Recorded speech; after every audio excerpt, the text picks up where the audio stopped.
ನಮಸ್ತೆ ಎಜೆ ನ್ಯೂಸ್ಗೆ ಸ್ವಾಗತ. ಬಾಗಲಕೋಟೆ ಜಿಲ್ಲೆಯ ರಬಗವಿ ಬನಹಟ್ಟಿ ತಾಲೂಕಿನ ನಗರಸಭಾ ಕಾರ್ಯಾಲಯದಲ್ಲಿ ಪೌರ ಕಾರ್ಮಿಕರ ದಿನಾಚರಣೆ ಕಾರ್ಯಕ್ರಮ ನಡೆಯಿತು.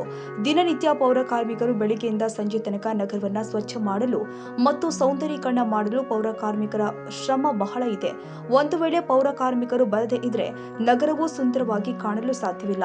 ಪೌರ ಕಾರ್ಮಿಕರಿಗೆ ಸರ್ಕಾರ ಇನ್ನಷ್ಟು ಆರೋಗ್ಯದ ಹಿತದೃಷ್ಟಿಯಿಂದ ಹೆಚ್ಚಿನ ಪ್ರಮಾಣದಲ್ಲಿ ಆರೋಗ್ಯ ಕಿಟ್ ಅನ್ನು ನೀಡಿ ಪೌರ ಕಾರ್ಮಿಕರ ಆರೋಗ್ಯವನ್ನ ಕಾಪಾಡಬೇಕು ಅಂತ ತೇರದಾಳ ಶಾಸಕ ಸಿದ್ದು ಸವದಿ ಹೇಳಿದ್ದಾರೆ.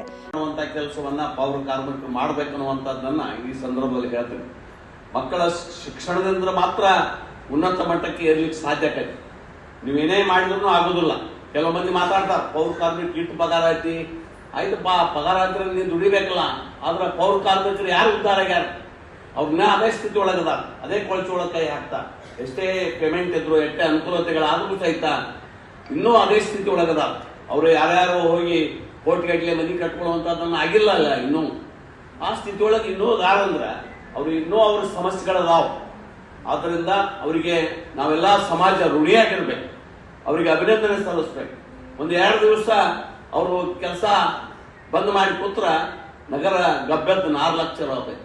ಆದ್ದರಿಂದ ಅವರೆಲ್ಲರನ್ನೂ ನೇತಿನಿಂದ ಪ್ರಾಮಾಣಿಕವಾಗಿ ಈ ನಮ್ಮನ್ನೆಲ್ಲರನ್ನೂ ಸ್ವಚ್ಛಗೊಳಿಸುವಂತ ಕೆಲಸ, ನಮ್ಮ ಓಣಿಗಳನ್ನ, ನಮ್ಮ ಗಟಾರಗಳನ್ನ ಸ್ವಚ್ಛಗೊಳಿಸುವಂತ ಕೆಲಸ ಮಾಡ್ತಾ ಇದ್ದದ್ದು ಬಹಳ ಸರ್ವಶ್ರೇಷ್ಠ ಕೆಲಸ ಅಂತ ಹೇಳ್ತೇನೆ ನಾನು. ಇನ್ನೊಂದು ಬಹಳ ಮಹತ್ವದ ವಿಷಯ ಹೇಳಬೇಕಂದ್ರೆ, ಈಗೇನು ಮೀಸಲಾತಿ ಒಳಗೆ ಇದ್ದವರ ಆಗೋದು ಬೇಡ. 10,000 ಗಳಿಸಿದವರು ಮತ್ತ ಅವ್ರ ಮಕ್ಕಳಿಗೆ ಮೀಸಲಾತಿ ಕೊಡೋದು ಬೇಡ. ಅವ್ರು ಬಿಡ್ಬೇಕು, ತಾವೇ ಪ್ರಾಮಾಣಿಕ ಬಿಡ್ಬೇಕು. ಹೆಂಗ ಮೋದಿ ಅವ್ರ ಕರೆ ಕೊಟ್ಟಾಗ ಗ್ಯಾಸ್ ಕನೆಕ್ಷನ್ ಬಿಟ್ರಲ್ಲ ಕೋಟಿಗಟ್ಟಲೆ ಜನ, ಹಂಗ ನಿಮಗೆ ಅನುಕೂಲತೆ ದೇವ್ರು ಕೊಟ್ಟಾನ. ಆ ಬಡವರು ಯಾರು ಕೂಲಿ ಮಾಡ್ತಾರೆ, ಯಾರು ಟೀಕೆಗಳದಾರ, ಅವ್ರ ಮಕ್ಕಳಿಗೆ ರಿಸರ್ವೇಶನ್ ಕಲ್ಪಿಸಿಕೊಡುವಂತ ಕೆಲಸ ಮಾಡ್ರಿ ಅನ್ನುವಂಥದ್ದನ್ನು ನಮ್ಮ ಅಪೇಕ್ಷೆ ಅದ. ಈಗ ಅವ್ರು ಯಾರು ಮಾತಾಡ್ಸಂಗಿಲ್ಲ, ಎಲ್ಲ ಕೆನಿಪದರದವ್ರ ಸೌಲಭ್ಯಗಳನ್ನು ತಗೊಂಡ್ಬಿಡ್ತಾರೆ, ಸರ್ಕಾರದ ಸೌಲಭ್ಯಗಳನ್ನು. ಆದ್ರೆ ಯಾರು ಕೆಳಮಟ್ಟದ ಕೂಲಿ ಮಾಡ್ತಾರ, ಮನೆ ಇಲ್ಲ, ಹೊಟ್ಟೆ ತುಂಬಂಗಿಲ್ಲ, ಅವ್ರ ಮಕ್ಕಳು ಶಿಕ್ಷಣಕ್ಕೆ ಕಲಿಸಲಿಕ್ಕೆ ಸಾಧ್ಯ ಆಗೋದಿಲ್ಲ ಅಂತವ್ರು ನೋಡ್ರಿ. ಅಂದಾಗ ಮಾತ್ರ ಅಂಬೇಡ್ಕರ್ ಇದನ್ನ ಹೇಳ್ಯಾರ. ಅಂಬೇಡ್ಕರ್ ಕಟ್ಟ ಕಡೆಯ ವ್ಯಕ್ತಿಗಳನ್ನ ಗೌರವಿಸ್ರಿ, ಅವರಿಗೆ ಮುಂದೆ ತಗೊಂಡ್ಬರ್ರಿ, ಅವ್ರ ಸ್ವಾಭಿಮಾನಿಗಳನ್ನು ಮಾಡ್ರಿ ಅಂತ ಅಂಬೇಡ್ಕರ್ ಅವರು ಆದೇಶ ಮಾಡಿದ್ದಾರೆ. ಅದರ ಅಂಬೇಡ್ಕರ್ ಸಿದ್ಧಾಂತ ಹೇಳ್ತಾರ, ಪುಸ್ತಕದಲ್ಲಿ ಮೇಲೆ ಇಟ್ಕೊಳ್ತಾರ, ಅದರ ಕಾರ್ಯರೂಪದ ಪ್ರತ್ಯಕ್ಷ ಬರಂಗಿಲ್ಲ. ಪೌರ ಕಾರ್ಮಿಕರಾಗೆ ಸಾಯ್ಬೇಕು. ಅವ್ರು ಮಾತ್ರ ಉನ್ನತ ಮಟ್ಟದೊಳಗೆ ಸಾವಿರಾರು ಕೋಟಿ ರೂಪಾಯಿ ಆಸ್ತಿ ಮಾಡೋದ್ರ ಮುಖಾಂತರ ಕೋಟಿ ಬಿಲ್ಡಿಂಗ್ಗಳನ್ನು ಮಾಡಿ 10 ಕಾರುಗಳನ್ನು ಅಜಾರವಶವಾಗಿ ಚಕ್ರವರ್ತಿಗಳಲ್ಲಿ ಮೆರೆಯುವಂತ ಕೆಲಸ ಮಾಡ್ತಾ ಇದ್ದಿರಲಿಲ್ಲ ಸಮಾಜದವರು. ಅದು ಬಹುಶಃ ಅಂಬೇಡ್ಕರ್ ಅವರ ಆತ್ಮಕ್ಕೆ ಶಾಂತಿ ಸಿಗುದಿಲ್ಲ ಅನ್ನುವಂಥದ್ದನ್ನ ಹೇಳ್ತೇನೆ ನಾನು. ಆದ್ದರಿಂದ ನಾವೇನಾದ್ರೂ ಅಂಬೇಡ್ಕರ್ ಗೌರವ ಸಲ್ಲಿಸಿದ್ರೆ ಪೌರ ಕಾರ್ಮಿಕರ ಮಕ್ಕಳಿಗೆ ಇನ್ನಷ್ಟು ಅವಕಾಶಗಳನ್ನ ಮಾಡುವಂತ ಕೆಲಸ ಮಾಡಬೇಕು. ಅವ್ರು ಮಾಡಲಿಲ್ಲ, ಎಲ್ಲಿ ಬೇರೆದಾದ್ರು ಕೆಲಸ ಮಾಡೋದು ಬೇರೆ. ಆದ್ರ ತಳಮಟ್ಟದೊಳಗೆ ಹೋಗಿ ನಗರವನ್ನ, ಅಲ್ಲಿರ್ತಕ್ಕಂಥ ಕೊಳಚೆಯನ್ನ ಸ್ವಚ್ಛ ಮಾಡುವಂತ ಕೆಲಸ ಮಾಡೋದು ಪೌರ ಕಾರ್ಮಿಕರು ಮಾತ್ರ ಮಾಡ್ತಾರೆ. ವಿಶೇಷವಾಗಿ ಮತ್ತಾರು ಮಾಡಂಗಿಲ್ಲ. ಯಾವುದೇ ಸ್ತರದ ನೌಕರರಿದ್ರೂ ಸಹಿತ ನಿಮ್ಮಂತ ಕೆಲಸ ಮಾಡ್ಲಿಕ್ಕೆ ಆಗೋದಿಲ್ಲ ಅವರು. ಆ ಸರ್ವಶ್ರೇಷ್ಠ ಕೆಲಸ ಮಾಡಿದ್ದಕ್ಕಾಗಿ ನರೇಂದ್ರ ಮೋದಿ ಅವರು ನಿಮ್ಮೆಲ್ಲರೂ ಪಾದ ಪೂಜೆಯನ್ನು ಮಾಡಿರ್ತಕ್ಕಂಥದ್ದನ್ನು ನಮಗೆಲ್ಲ ಗೊತ್ತಿದೆ. ಆದ್ರಿಂದ ಅಷ್ಟು ಮಹತ್ವದ ಕೆಲಸ ಪೌರ ಕಾರ್ಮಿಕರು.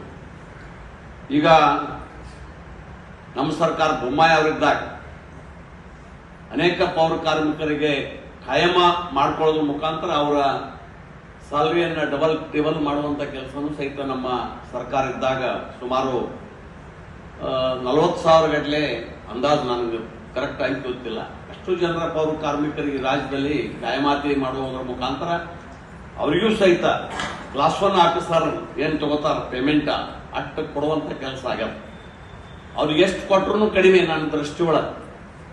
ಬೇಕಾದ್ರೆ ನಿಮ್ಗೆ ಹೆಚ್ಚು ಕೊಡ್ತೀವಿ, ಯಾರು ಬರೋದ್ರೆ ಅಲ್ಲಿ ಕೊಳಚಿ ತೊಳೆಯಕ್ಕೆ ಬರೀ ಆಹ್ವಾನ ಕೊಡ್ಬೇಕು. ಅವ್ರಿಗೆ ಯಾರು ಬರಕ್ಕೆ ತಯಾರಿಲ್ಲ. ಅವರ ಅಂತ ಕೆಲಸ ಕಾರ್ಯಗಳನ್ನ ಮಾಡ್ತಾ ಇದ್ದಾರೆ. ಆ ಕಾರಣಕ್ಕಾಗಿ ಅವರು ಅತ್ಯಂತ ನಮ್ಮ ಸಮಾಜದಲ್ಲಿ ಅವರಿಗೆ ಬಹಳ ಗೌರವಯುಕ್ತ ಒಂದು ಸ್ಥಾನ ಇದೆ ಅನ್ನುವಂಥದ್ದನ್ನ ಅವರು ನೆಗ್ಲೆಕ್ಟ್ ಯಾರು ಕೀಳರಿಮೆಯಿಂದ ಯಾರು ಕಾಣಬಾರ್ದು. ಅವರನ್ನು ಗೌರವಯುತವಾಗಿ ನೋಡುವಂತ ಕೆಲಸ ಆಗ್ಬೇಕು. ಈಗ ಮೋದಿ ಅವರು, ಅಟಲ್ಜಿ ಅವರಿದ್ದಾಗ ಹೆಂಗೆ ನಮ್ಮ ದೇಶದ ಗಡಿ ಕಾಯುವ ಸೈನಿಕರಿಗೆ ಗೌರವ ಕೊಡ್ತಿದ್ರು ಆ ರೀತಿ ಗೌರವವನ್ನು ಪೌರ ಕಾರ್ಮಿಕರಿಗೆ ಕೊಡುವಂಥ ಕೆಲಸ ನಾವು ಮಾಡಿದಾಗ ಮಾತ್ರ ಸಮಾಜ ಇನ್ನಷ್ಟು ಕಂಗೊಳಿಸಲಿಕ್ಕೆ ಸಾಧ್ಯ ಆಗತ್ತೆ ಅನ್ನುವಂಥ ಮಾತನ್ನು ಈ ಸಂದರ್ಭದಲ್ಲಿ ನಾನು ಹೇಳಬಯಸ್ತೇನೆ. ಇದೇ ಸಂದರ್ಭದಲ್ಲಿ ರಬಕವಿ ಬನಹಟ್ಟಿ ನಗರಸಭೆ ಅಧ್ಯಕ್ಷರು ಆದ ಶ್ರೀಮತಿ ವಿದ್ಯಾ ದ್ವಾಡಿ, ಉಪಾಧ್ಯಕ್ಷರು ಆದ ಶ್ರೀಮತಿ ದೀಪಾ ಗಾಡಿವಟರ್, ರಬಕವಿ ಬನಹಟ್ಟಿ ನಗರಸಭೆಯ ಪೌರಾಯುಕ್ತರು ರಮೇಶ್ ಯಾದವ್, ಊರಿನವರ್ ಆರೋಗ್ಯ ಅಧಿಕಾರಿಗಳು ಆದ ಶೋಭಾ ಹೊಸ್ಮನಿ, ಸದಸ್ಯರು ಆದ ಶ್ರೀಮತಿ ಗೌರಿ ಮೇಳಿ, ಬಾಗೇವಾಡಿ ಪೌರ ಕಾರ್ಮಿಕರು ಸೇರಿ ಮುಂತಾದವರು ಪಾಲ್ಗೊಂಡಿದ್ದರು. ಕನ್ನಡಿಗರ ಮೆಚ್ಚಿನ ನಿಮ್ಮ ಎಜೆ 24/7 ನ್ಯೂಸ್ ಕನ್ನಡ ವಾಹಿನಿ ಇದೀಗ ಟಿವಿಯಲ್ಲಿ ಲಭ್ಯ. ಒಂದು ವೇಳೆ ನೋಟಿಸ್ ಕೊಟ್ಟಿದ್ರೆ ವಾಪಸ್ ತಗೋತೀವಿ. ಇವತ್ತು ವಕ್ಫ್ ಪ್ರಾಪರ್ಟಿ ಅಂತೇಳಿ ಬರ್ತದೆ ಅಂತ ಹೇಳಿದ್ರೆ ರೈತರು ಬೀದಿಗೆ ಬಂದ್ರೆ ಏನ್ ಮಾಡ್ಬೇಕಾಗತ್ತೆ? ಯಾರು ವೋಟ್ ಹಾಕಿಲ್ಲ ಅಂದ್ರೆ ಗ್ಯಾರಂಟಿನೆಲ್ಲ ಸ್ಟಾಪ್ ಮಾಡ್ಬಿಡ್ತೀವಿ.